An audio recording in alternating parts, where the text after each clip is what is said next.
அதிமுகவும் திமுகவும் ஒத்த கருத்தோடு நெருங்கி வர்ற மாதிரியான சூழ்நிலைகள் தமிழ்நாட்டு அரசியலில் ஏற்பட்டிருக்கிறதான்னு சொல்லப்பட்டது. செய்தியாளர் எழுப்பிய அடுக்கான கேள்விக்கு திமுக எம்பி கனிமொழி விளக்கமளித்துள்ளார்.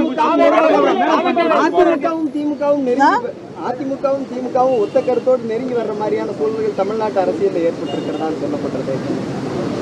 எந்த காலத்திலையும் அதிமுகவும் திமுகவும் நெருங்கி வந்தது கிடையாது.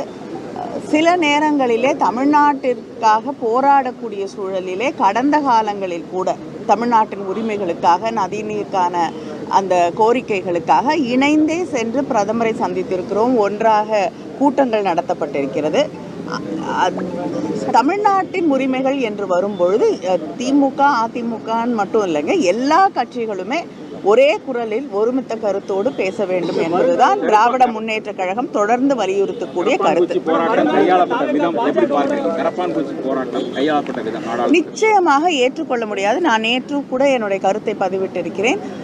மாணவர்களுடைய போராட்டம் தொடர்ந்து திராவிட முன்னேற்ற கழகம் நீட்டுக்கு எதிராக எங்களுடைய கருத்துக்களை நாங்கள் பதிவிட்டு கொண்டிருக்கிறோம். அது மட்டும் இல்லாமல் தொடர்ந்து அதற்கு எதிராக நீட் என்பது கைவிடப்பட வேண்டும் என்பதுதான் திராவிட முன்னேற்ற கழகத்தின் தொடர்ந்த கருத்தாக இருக்கிறது.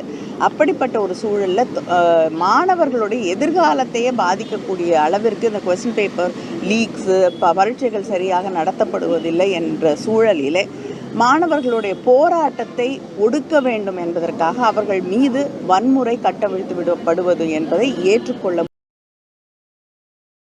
செய்திகளை உள்ளது உள்ளபடி தெரிந்து கொள்ள ரெஃப்ளெக்ட் நியூஸை சப்ஸ்கிரைப் பண்ணுங்க.